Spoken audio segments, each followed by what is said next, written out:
Berbeda dengan film Watchmen yang keluar pada tahun 2009, film superhero yang waktu itu sebenarnya beda banget sama film superhero pada umumnya gitu, mainin politik, cerita yang berat gitu ya. Tapi sayangnya dia datang di momen yang salah, karena di tahun 2009 itu lagi momen-momennya harusnya pembangkitan film-film superhero dengan visual efek yang lumayan meningkat, tapi ceritanya ringan-ringan doang tuh. Makanya MCU baru mulai naik di momen itu kan.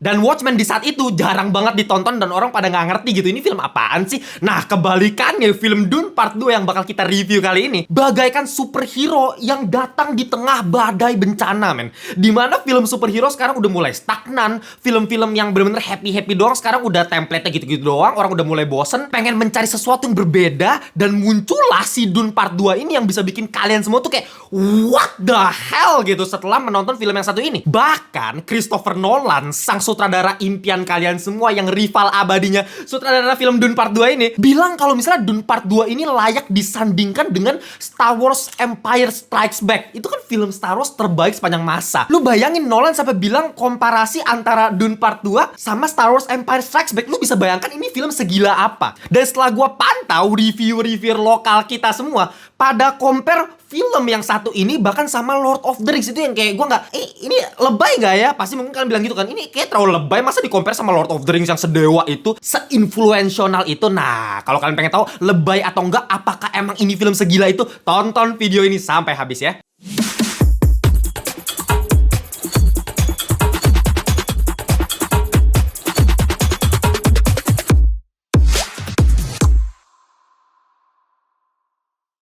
Welcome back to Ngelantur Indonesia. Skui nonton, skip lo on. Jangan lupa kalian semua ya. Oke, kita kembali lagi di segmen review.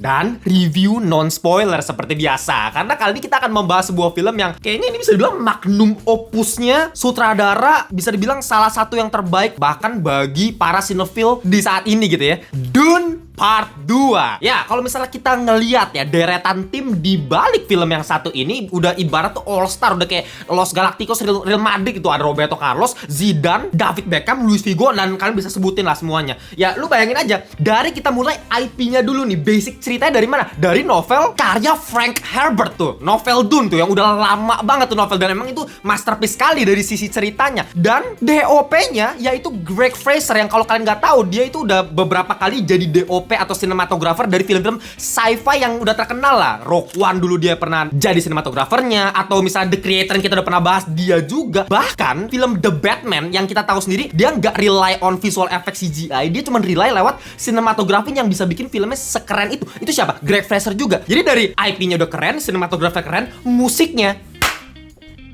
the one and only Hans Zimmer, yang kalian tahu sendiri track record di setiap membawakan sebuah musik, scoringnya, soundtracknya itu selalu memorable, selalu ikonik, selalu bisa imersif, membawakan perasaan yang sama ketika kita berada di momen dalam film yang kita tonton gitu. Dan yang sudah kita tunggu-tunggu semua, bintang utama kita semua pada hari ini, yaitu sutradara dari film Dune Part 2, Denis Villeneuve. Wah, ini sutradara yang selalu di-compare-comparein sama Christopher Nolan. Mungkin pendekatannya agak beda gitu. Kalau Nolan mungkin ya film-filmnya agak lebih mainstream, lebih mind-blowing lah, lebih tipikal orang-orang Indonesia gitu. Mungkin kalau Denis Villeneuve ini untuk sebagian besar masyarakat Indonesia kurang serak gitu ya. Mungkin ini lebih cocoknya ke sinefil yang memang memperhatikan sinemanya seperti apa, seninya seperti apa. Dan ya Denis Villeneuve ini udah kita tahu sendiri sepuhnya sci-fi lah ya. Ya sebut aja Arrival, Blade Runner 2049, Dune Part 1 kemarin dia yang buat juga, dan kali ini dia buat lagi. Dan ini yang menurut gua kayaknya magnum opusnya nih, masterpiece-nya dia ini. Kesimpulan gua setelah menonton film Dune Part 2 ini sebenarnya cuma satu ya.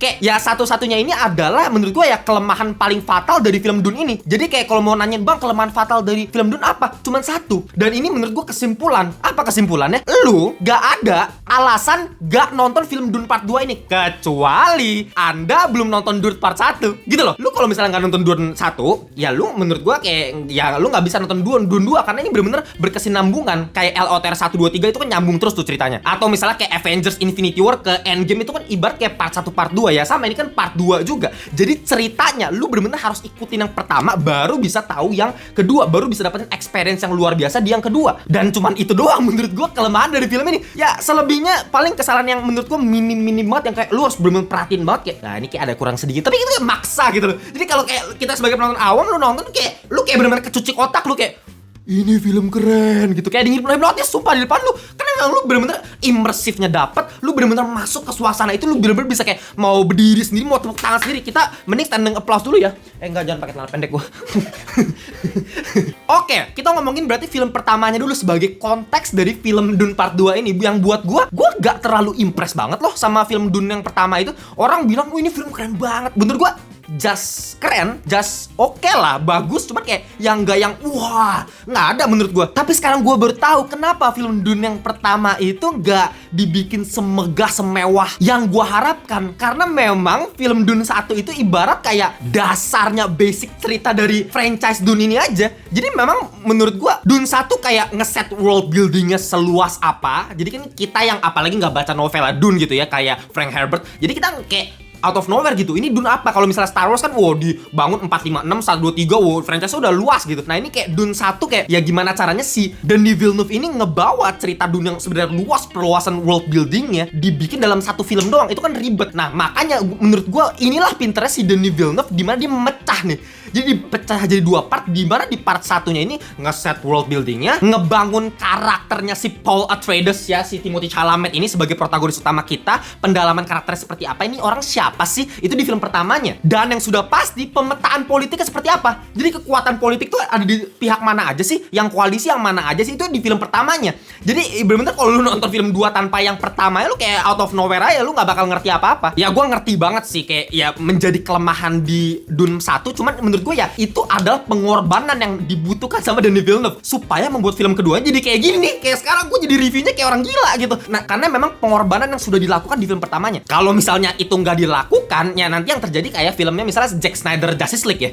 Kalau Justice League yang pertama kan sampah banget karena memang cuma 2 jam kayak out of nowhere, kok begini karakternya begini-begini sih. Nah, di film yang Snyder Cut-nya kan 4 jam tuh. Jadi bener-bener lu bisa lihat semua karakter superhero-nya itu dikasih pendalaman karakter satu sama lain gitu. Jadi makanya 4 jam durasi kelamaan kan, dan itu nggak mungkin ditayang di bioskop gitu. Maksimalnya kemarin kita Oppenheimer 3 jam lah ya, 3 jam gitu, nggak mungkin 4 jam. Nah, menurut gua ya taktik yang luar biasa jenius dari Denis Villeneuve membagi 2 part. Film part satunya ngeset, film keduanya baru kita eksekusi gitu. Layaknya kayak lu kalau lagi main MOBA ya, main MOBA tuh lu pakai role jungler gitu ya, kan farming dulu ya kan, farming dulu ya. Yang lain ya marksman-nya yang dapat poin ya, junglernya cuman santai dulu ya kan, makan dulu kan, dapat duit, beli item, baru di late game-nya OP mampus. Itu yang gua rasain di film Dune part 2 ini. Ya untuk sekedar kasih konteks ya, sebenarnya ini cerita tentang apa sih, sinopsis singkatnya seperti apa sih. Jadi buat yang belum nonton Dune 1, gue ingetin banget ya, lu nonton dulu yang pertama gitu. Karena di film Dune yang 1 itu kita tahu sendiri kan, House of Atreides itu dibantai abis-abisan. Bapaknya si Timothée Chalamet ini mati gitu. Semuanya teman-temannya mati semua, House of Atreides, karena serangan dari 2 kekuatan politik. Yang pertama dari Imperium, Galactic Emperor, ya kan? Yang kedua dari Harkonnen, House Harkonnen. Nah, 2 kekuatan ini koalisi satu sama lain, udah ibarat PDIP sama Nasdem gitu, ibarat mau ngancurin Jokowi ya, seperti itulah rasanya. Dan di awal film Dune Part 2 ini ya kita benar-benar cuman dikisahkan si Paul Atreides yang sudah berkoalisi dengan bangsa Fremen di planet Arrakis tuh. Ya Dune ini yang penuh pasir ini, planet Arrakis gitu, demi melawan 2 kekuatan politik tadi sih, yang Harkonnen sama Emperornya. Gimana caranya dia bisa belajar untuk menjadi bangsa Fremen? Dia harus melakukan berbagai macam pelatihan sampai tingkat terakhir yang dia harus mengendarai Shai-Hulud tuh, yang cacing besar Alaska yang kalian bisa lihat di SpongeBob tuh ya. Itu versi lightnya tuh. Nah, di sini yang versi lu kayak mungkin kalau di SpongeBob kita bisa ketawa, hahaha ini apa sih? Di sini kayak gila, itu cacing besar Alaskanya Shai-Hulud dewa mampus men. Dan itu dia yang buat gua impress karena sound design-nya. Kita masuk ke kekuatan utama apa yang membuat film Dune Part 2 ini begitu spesial, begitu masterpiece. Menurut gua sound design-nya ini yang paling gokil, sama scoring ya. Lagi-lagi Hans Zimmer, kita harus tepuk tangan. Ini orang emang bajingan ya, bajingan gitu. Gua ngerasa ya, ketika dia berpartner dengan Nolan, itu pendekatannya agak beda. Ketika dia sama Nolan, dia menciptakan musik-musik yang ikonik sekali. Misalnya Interstellar, teng teng teng teng, itu kita langsung inget terus di otak kita soundtracknya seperti apa. Atau misalnya Oppenheimer kemarin, kita bisa ngerasain peristiwa bomnya seperti apa, karena scoring itu bener-bener si Ludwig Göransson itu bener-bener di otak kita terus tuh musiknya. Nah, beda ketika si Hans Zimmer masuk di Denis Villeneuve ini, gue perhatiin ya, selalu bagian scoring sama sound design itu kayak di blend gitu. Jadi nyaru. Lu bisa bayangkan, misalnya film Arrival ya. Film Arrival misalnya lu bisa lihat pas bagian aliennya itu kan, yang bunyinya kan sound desainnya keren banget.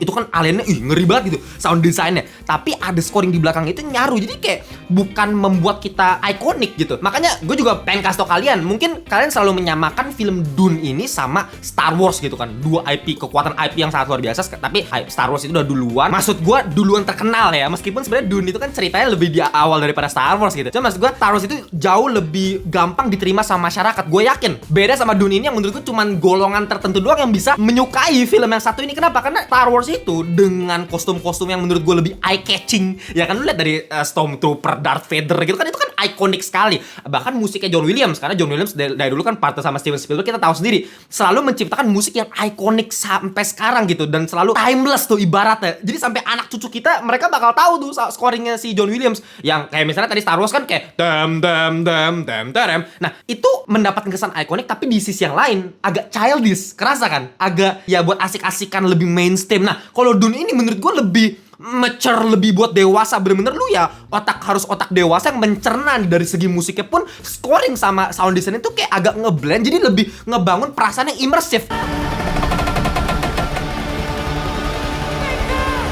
Ibarat Star Wars itu menurut gue lebih memorial, lebih gampang diingat, tapi Dune itu lebih experiential. Jadi lebih kita dapat experience-nya. Jadi ketika gue kemarin nonton tuh ya, bener-bener gak bisa dibeli sama film manapun yang gue tonton yang lain gitu loh. Experience-nya semahal itu. Tapi apakah gue akan selalu ingat bagian scoringnya, bagian ini, dibandingkan yang tadi gue udah ngomongin Star Wars lah, film-film non, menurut gue enggak. Ya memang masing-masing punya kelebihan dan kekurangan, dan masing-masing punya pasar tersendiri. Tapi Dune ya secara seni, aesthetically, dewa mampus. Gue kasih tahu ya, misalnya ada satu scene, kalian bisa lihat nih di poster ini. Ini kan momen dimana si Paul Atreides, yang di sini diciptakan sebagai nabi, ya kan, the chosen one-nya. Lagi-lagi memang narasinya kan membawa dia sebagai the chosen one. Kalau misalnya di sini namanya Kwisatz Haderach, lebih ribet lah namanya. Nah, si Paul Atreides ini memang demi untuk menyelesaikan challenge untuk menjadi bangsa Fremen, untuk bisa diterima sama bangsa Fremen, dia harus menaklukkan cacing besar Alaska ini. Ya, dia cacingnya bener-bener dia tunggu tuh pakai getaran kan, dem baru datang. Nah, lu bisa, gue nggak sampai speechless sih. Gue sampai speechless. Maksudnya kayak gue nggak bisa gambarin perasaannya, kayak ya udahlah lu nonton aja lah gitu. Gimana perasaan yang lu dapetin ketika si Paul Atreides naikin cacing besar Alaska gitu? Itu kayak anjing gitu. Gue sampai kayak fase musiknya itu si Hans Zimmer tuh ngerti banget. Sempet dibikin soft musiknya, ibarat kayak lu naik roller coaster ya, kayak lagi naik roller coaster, pas lu lagi naik itu kan kayak musik tuh ibarat lagi soft, ya nggak? Lebih tenang kan, kayak ya kan.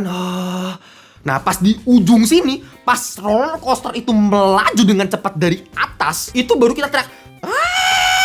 Nah, itu yang gue rasakan ketika ngelihat momen dia menaklukkan cacing Alaska itu dia ngendarin. Karena pertama di soft dulu sama si Hans Zimmer, tapi ketika awalnya dia udah kabut gitu ya, secara visual juga mendukung gitu ya, terus tiba-tiba ketika dia berhasil naik mengendarai, itu musik kok dibikin crescendo sama Hans Zimmer. Gila. Itu gue sampai speechless. Lu bener-bener harus rasain sendiri lah. Dan bahkan kayak dari para bangsa Fremen itu, yang mereka senang banget ketika melihat ya si Muad'Dib ini, si Paul Atreides ini berhasil naikin cacing besar. Semua kayak wah gitu kan. Semua bener-bener semua langsung menganggap yang awalnya mereka gak percaya dia the chosen one, dia the Kwisatz Haderach, sang lisan al-gaib itu menurut mereka ya. Jadi kerasa mereka akhirnya mendapatkan sang Mesias ini gitu. Sang Mesias ini akhirnya benar-benar mereka lihat di depan mata mereka dengan kejadian dia berhasil menaklukkan cacing besar Alaska ini. Dan kalau misalnya gue harus ngomongin secara visual ya, ini nggak usah diperdebatin lagi. Dari dulu Denis Villeneuve, lu mau film apa? Sicario tuh bukan film sci-fi gimana-gimana, tapi lu bisa lihat setiap frame-nya itu menggambarkan sesuatu, ada lukisan. Jadi kayak frame by frame itu lu bisa lihat ibarat kayak lukisan aja tuh. Dan memang khasnya Denis Villeneuve itu selalu kayak lu perhatiin ada blok di bagian sini yang membingkai visualnya gitu loh. Misalnya ada 2 bingkai di sini. Nah, ini baru emphasize-nya gitu loh. Sering banget lu kalau perhatiin lu bedah secara frame by frame-nya si film-filmnya Denis Villeneuve gitu ya. Bahkan model-model Prisoners deh yang bener lebih simple kan. Dia kan nggak ngomongin yang masif kayak yang kayak Dune begini kan. Wah, yang gila-gilaan Arrival gitu, yang alienan. Enggak kan, Prisoner kan cuman sekedar orang psikopat aja nih. Ini siapa sih pelakunya gitu kan. Tapi lu bisa lihat setiap scene-nya itu loh. Itu bener-bener cantik banget. Dan menurut gua inilah keunggulan Villeneuve dibandingkan Nolan yang memang mereka selalu rival abadi udah kayak Naruto Sasuke gitu ya. Nah, cuman Nolan itu selalu menggunakan pendekatan eksposisi terhadap ceritanya. Makanya menurut gua tadi lebih mainstream, lebih gampang diterima sama kebanyakan masyarakat. Karena eksposisi, ya meskipun lagi-lagi dia main timeline ya. Kalau Nolan kan timeline tuh, diacak-acak tuh. Cuman maksudnya eksposisinya tuh terungkap gitu. Kita jelas gitu. Oh, ternyata ini. Kita cuma otak-atik di kepala kita aja. Tapi menurut gua Villeneuve itu secara seni itu di atas Nolan. Secara seni ya. Dalam artian dia nggak perlu mainin timeline otak-atik apa pakai otak, tapi dia cuma lewat visual kita interpretasi sendiri. Jadi secara visual ini maknanya apa sih? Kita bisa menangkap apa yang pengen disampaikan sama Villeneuve. Menurut gua makanya Villeneuve itu udah ada beberapa elemen directional dari Stanley Kubrick di Villeneuve menurut gua. Bahkan beberapa teknik yang membuat penonton bisa kerasa disturbing itu yang biasa kita temuin di film-filmnya David Fincher, itu juga bisa kita dapetin di Villeneuve. Jadi menurut gua ini penggabungan Nolan, Villeneuve sama Kubrick kali ya. Ya lu bisa lihat nanti di film Dune Part 2 ini ada beberapa momen terutama di villain ya, di bagian nanti lu lihat di House Harkonnen di mana momen itu visualnya dibikin black and white monokrom, tapi lu bisa lihat kebengisan musuh utama kita yang kali ini si Fred Rata nih. Ya, ini villain baru yang dibilang keponakannya si Baron yang kita lihat di film pertama yang udah sekarat itu ya. Nah, di sini kita diperkenalkan seorang antagonis baru yang benar-benar kejam setengah mampus, psikopat abis, dan itu diperlihatkan dengan luar biasa baik sekali lewat visual doang gitu. Nggak perlu kayak narasi bla bla bla, nggak perlu pakai timeline ala-ala Nolan. Ini cuma visual satu momen satu scene, ya lu udah bisa ngerti seberapa gilanya nih orang gitu. Makanya kalau misalnya lu perhatikan Dune, lu nggak usah mengharapkan sesuatu yang mind blowing apa. Memang lu harus perhatikan ada satu plot twist dalam film ini, tapi plot twistnya meskipun menurut gue ya sebenarnya mind blowing, tapi di eksekusinya itu nggak kayak anjing bisa sampai gitu. Kayak ya lagi-lagi misalnya Prestige-nya Nolan gitu kan, itu kan kayak bener-bener moment of truth di akhir yang kayak anjing gitu kan. Kita kan begitu kan. Nah, kalau misalnya di film-film nggak perlu begitu. Ya plot twist ya cuma sekedar begitu aja, tapi ya itu udah merubah directional ceritanya dan ditambahin lagi lewat visual. Dan kalau misalnya ya, lu perhatiin misal di final battle di film ini nanti gua nggak mau spoiler, kalian nonton aja, kalian perhatikan baik-baik. Lu perhatiin deh, itu nggak sampai yang kolosal, yang gila-gilaan, model-model kayak perang-perangan yang dewa-dewa mampus gitu loh. Ya sebenarnya simple, scene-nya selalu simple, tapi eksekusi, sinematografi, sound design, scoring itu membuat pengalaman lu nonton masuk ke perspektif lu sendiri gitu. Dan actingnya, lagi-lagi ya actingnya sih nggak usah ditanya lagi ya. Menurut gua kayak model-model si Dave Bautista yang gue selalu bilang dia emang versatile banget. Dia bisa main di peran yang berbagai macam. Dan menurut gua dia underrated juga tuh aktornya. Cuman Dave Bautista di sini menurut gua lebih suka peran dia di film Part 2 dibandingkan Part 1. Meskipun dia di sini kayak secara peran ya justru nggak terlalu gimana. Tapi karakterisasi gua lebih dapet tuh cara dia marah ngamuk-ngamuk. Tapi ketika giliran dia udah diincer, jadi kayak langsung cupu banget gitu kerasanya. Dan lu bisa dapetin momen dia yang marah-marah bentak-bentak itu actingnya keren. Di akhir ketika dia diincer, lu kayak anjing ini orang cupu banget gitu.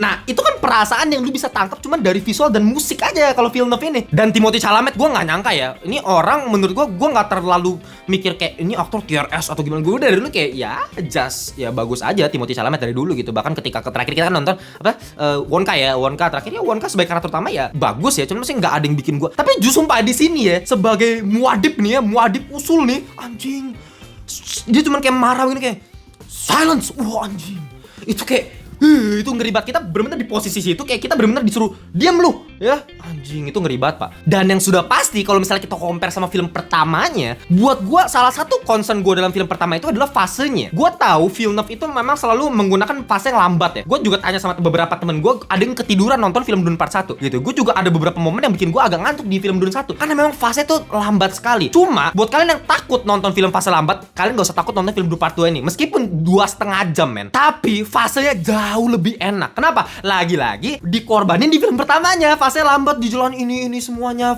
Pemetaan politiknya seperti ini koalisi ini. Nah, di sini udah eksekusi doang. Jadi bener-bener tinggal ada fightingnya, actionnya kayak gimana. Udah tinggal jalan aja nih filmnya. Bener-bener gak bisa bikin ngantuk dah nonton film Dune Part 2 ini. Dan kalau misalnya secara grafik pun di final battle-nya yang gue sangat permasalahkan di film pertamanya, yang kenapa endingnya kayak begitu kan aneh banget. Endingnya kayak bukan Dune kan, maksudnya ibarat dari posternya kan gue liat anjing ini film masif banget ya. Tapi ketika nonton film Dune 1 di ending ya ini kayak film-film street level begitu kan. Nah, di Dune Part 2 bos, wah anjing ya, itu meskipun cuman nanti lu bisa lihat 1 lawan 1 tuh ya, final bossnya kan si Vetrata nih ya, tapi maksudnya kerasa karena fasenya enak. Di awal fasenya hero dulu nih, protagonis utama si Paul Atreides perjalanan seperti apa, habis itu si Vetratanya dibangun lagi. Jadi enak tuh, gampang kan memahami fasenya, fase hero, fase villain, baru nanti di akhir mereka kayak final battle, meskipun di tengah-tengah tuh ada beberapa unsur politik yang kompleksitinya enak juga. Nah, di akhir mereka final battle dengan lu perhatiin juga scoringnya itu loh. Scoringnya ketika mereka mulai berantem, musiknya dimatiin. Nanti lu perhatiin ya, musiknya nggak pakai musik men. Lu berantem bener-bener cuma dari sound design mereka pakai pisau ini tok. Show me who you are. Ih, anjing itu udah battle koreografinya keren, musiknya mati, dan ketika nanti di akhir musiknya dinyalain, itu musiknya pas nyala juga momennya pas. Fasenya tuh enak, ini kayak kita ngikutin alur film ini dengan sangat luar biasa nyaman sekali. Jadi ya nggak ada alasan lu nggak mau nonton film Dune ini kecuali lu nggak nonton film pertamanya. Semasterpiece itu, sedewa itu. Ya kalau misalnya ditanya, Bang, apakah ada kelemahan selain ngomongin belum nonton Dune 1?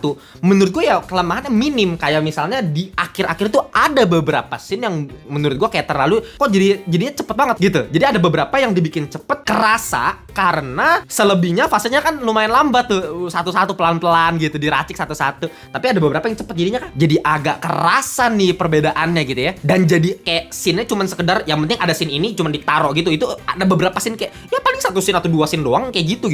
Udah, selebihnya tuh ya lu tahu sendiri kan, Dune ini kan beda sama film-film sci-fi lainnya yang ngomongin teknologi. Dimana kan di sini diceritakan ini after guild, dimana manusia sama robot udah sama AI tuh udah berantem. Jadi sekarang udah nggak ada AI, udah nggak ada robot, ya bener-bener lu mainnya pakai pisau lah, kunonya kerasa, ya kan. Kenabiannya ketika mereka muadib gitu kan, lisan al-gaib itu maksudnya lu dapetin momen balancing antara sebuah film sci-fi sama sebuah film yang kunonya itu sakralnya tuh dapet gitu. Kesakralan itu yang kayak ini Messiah yang bener-bener kita tunggu bareng-bareng. Entah kenapa gua ngerasa gitu. Ya nanti lu nonton aja, lu buktiin sendiri aja lu dapet perasaan yang kayak gitu nggak kayak gua gitu. Ya selebihnya mungkin gua bakal kasih final score untuk film Dune Part 2 ini adalah 9,5 alias top Marco top. Udah pasti top Marco top, gak usah diomongin. Cuman kenapa lu gak bisa taruh 10 atau 9 di atas 97, 98? Menurut gua pertama tadi ini cuman bagian part 2 ya kan. Dan kedua nih, kalau gua harus jujur banget, mungkin perkataan gua kali ini agak debatable. Mungkin kalian bakal bisa debatin banyak macam, kontroversial. Tapi buat gua sendiri ya, kayaknya ini agak terlalu di carry sama scoringnya sih, sama sound desainnya itu. Jadi musiknya bener nge-carry. Kayak gua ngerasa kalau musiknya gak dipegang sama Hans Zimmer, kayaknya gak bakal jauh. Maksudnya kayak penurunannya pasti jauh banget gitu. Karena yang bikin imersif di mana itu keunggulan dari Dune Part 2 itu adalah musiknya. Soundnya ketika cacing baskalasa itu kayak gitu loh, bergedik gitu. Itu yang menjadi keunggulan bahkan dibandingkan Oppenheimer yang gue kasih perfect gitu. Scoring, mohon maaf ya, sound design ini lebih gila dari Oppenheimer. Sound design gitu loh. Tapi menurut gue ya menurut saya sekedar itu aja. Visual gila, ya plot cerita juga bagus. Cuman maksudnya kalau banyak banget gitu film yang secara plot cerita yang lebih mantep gitu ya, sayangnya itu. Jadi makanya gue masih kasih 9,5. Tapi itu udah super duper gila. Apalagi mau dibikin franchise, kayak mau dibikin film ketiganya, apa jangan-jangan nanti udah kayak Lord of the Rings Returns of the King gitu. Wow, yang film paling gitu kan. Ya itu aja review dari gue untuk film Dune Part 2 ini. Kalian harus rasain sendiri. Nanti kalian tulis di kolom komentar kalau kalian udah nonton. Dan kalau misalkan belum nonton, coba kalian tulis, kalian pengen banget gak sih nonton film Dune ini. Jangan lupa juga kita punya membership community. Ini member-membernya ini kalian bisa lihat lah ya. Dan kalau misalnya kalian pengen join di Critical Thinking, itu cuma 1.000 per hari doang men. Lu udah dapat live tambahan, dapat akses ke Discord Discuss, dan berbagai macam benefit lainnya. Lu bisa lihat lah. Sama yang ngelantur thinking yang level atas, lu bisa dapat tiket nobar gratis kalau kita adain. Dan kita juga bakal kasih kalian video khusus untuk para member ya. Kalian bisa juga join nanti grup Telegram kita, linknya gue taruh di bawah. Kalau mau beli baju Samurai Vader silakan. Ini baju gue yang desain sendiri ya. BTW ini gambarnya pakai tangan gue sendiri, lu bisa lihat lah. Ini premium banget, Plastisol Cotton Combat 24S men, bahannya jadi sangat-sangat premium. Dan gambarnya bener-bener seni dari gue tuh, tangan gue sendiri yang gambar. Cek aja, link gue taruh di bawah. Oke, gitu aja Instagram, jangan lupa ya. Beberapa jam setelah ini Anda akan melihat sebuah review dari film Demon Slayer yang wah Gila, ini film keren banget ya. Luar biasa masterpiece nih. Nanti nonton aja review gue ya. Ayo semuanya. Kalau misalnya mau beli baju